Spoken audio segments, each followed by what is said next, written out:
They've overturned Roe versus Wade, and regardless of your feeling about abortion, there is an all-out assault on human rights.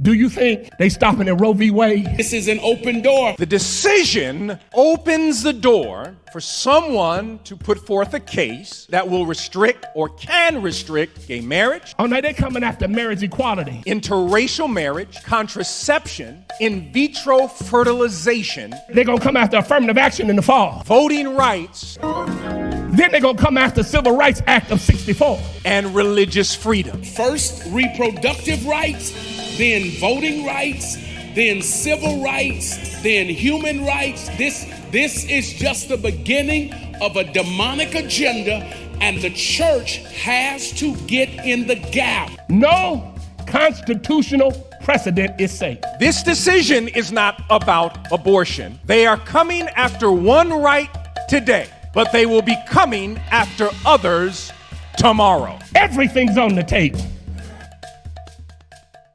There are crazy things happening in our country, in our world. Can I see the hands of folk who were shocked and disturbed by some of the things you saw happening this week? Raise your hands if you're here. The Bible speaks about the beginning of sorrows. Y'all didn't hear me. The Bible speaks about the beginning of sorrows. This is not the middle. This is not the end. The economy is acting strange. Technically, we're not in a recession, but realistically, we are. A recession is two consecutive quarters of negative growth. Well, they can't announce it until you get through the second quarter. We already had the first quarter, and now we're in the second quarter. Prices are still going up. The economy is teetering. Government can't get its act together and pass decent legislation on anything. We learn about the efforts undergirding an insurrection last January. And now the Supreme Court has given out new decrees. They've overturned Roe versus Wade, and regardless of your feeling about abortion, understand what they said was, we now take rights that people have and will give them back to the states to determine whether you have that right.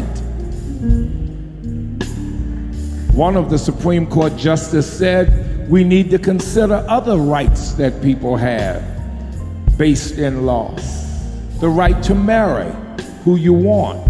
Uh-oh, I'm gonna hurt you. Somebody said, well, that doesn't include me. The right to use contraception.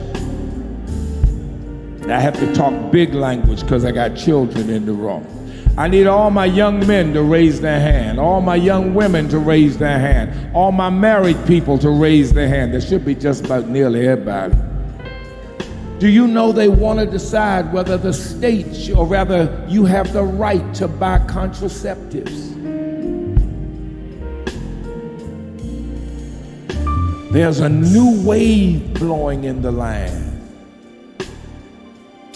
We need to be able to anchor in somebody faithful, because this is the beginning of sorrows. They want to reopen. Some persons have even said we should reopen Loving versus Virginia. Somebody said, well, what's Loving versus Virginia? Whether you can interracially marry. There is an all-out assault on human rights.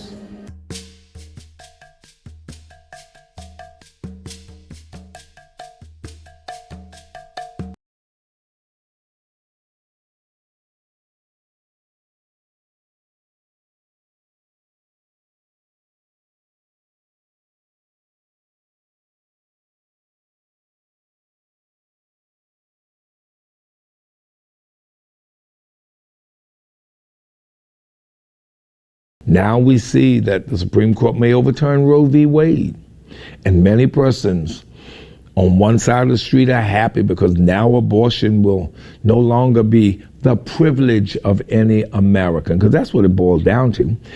Roe v. Wade said that it is a woman's right to choose. Any woman in America can make that choice on her body. And those who said, no, that's not right, abortion is wrong, but they were willing to tolerate the states, individual states making that right, or declaring you have that right or don't have it.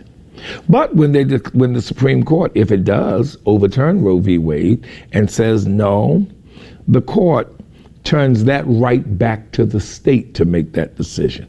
It is no longer an individual's freedom. It is the state that decides who has that right and who doesn't, or the states that decide whether they will grant their people that right or not. Oh, it sounds, it gets more, as we would say, it gets funkier as it goes along. 71% of American population agrees with it, and they agree with different parts of it for different reasons. But now it's about to be overturned. It's about to be overturned. First, it was the African Americans and voters' rights and suppressed minorities. Now it's the straw man again is abortion, women's rights. But the real issue is a return to states' rights.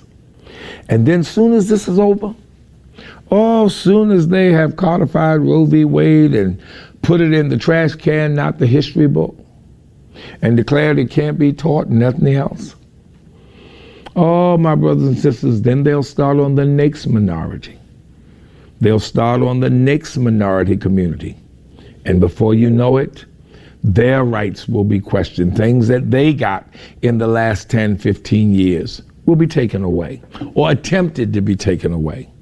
The bones are dry, laying on the floor, and they are scattered. They're scattered because they did not connect to fight the enemy. And so every person did his own thing.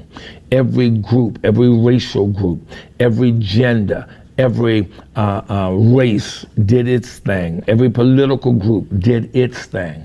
And no one realized we're fighting a common enemy. We're fighting a common enemy. And so they all fell. And the question, he says, can they live? They can't work together. They can't fight against the common enemy of the adversary, who wants to make sure you make no progress together, who wants to claim that God only wants you this way. God doesn't want you together. Who claims that God has spoken to them and given them the complete guidance, and no one else has any clue what's going on. And that their God is a God of judgment and not a God of love and righteousness. The bones are scattered and they are dry. They exemplify. They have no spirit. They have no hope. And God's question is, not can the men live again? Can the bones live again? Can the bones live? The city was captured. They were carried away to Babylon. Can these bones live? Can America live when we cannot get together? When we think our problem is our problem and the only one worth fighting? What we don't realize is this: the adversary fights on many fronts, but keeps us divided, thinking that, and keeping us thinking that ours is the only legitimate struggle, when in reality, he has duped the oppressor into believing that all of this is the same, and we need to get rid of this cultural, social aberration. Get rid of it all. That's why it was called the culture wars. And there's a sense that the tide may be turning, even though public opinion is in one direction, legislation is moving in another. And so Ezekiel is asked, God, can these bones live? Can what was great in America live again? That which was tolerant, that which was decent, that which was loving and caring, can that come to the surface again? Can African Americans who had zeal to fight, determination to stand up, steadfastness, an ability to withhold, or rather withstand, the wiles of the enemy. Can these bones live that have been picked clean of that determination, that willingness to fight? Can they live? Can they live?